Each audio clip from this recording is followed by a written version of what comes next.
You ask Tiger to solve. This deals with linear equations with one unknown. The final result is x equals 8.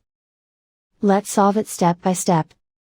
Move the negative sign from the denominator to the numerator. Isolate the x. Multiply both sides by 4. Group like terms. Multiply the coefficients. Simplify the arithmetic.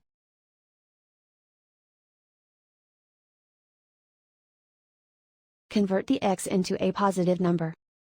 Multiply both sides by -1. Remove the ones.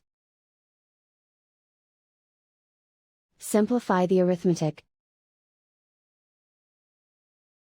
And so the final result is x equals 8.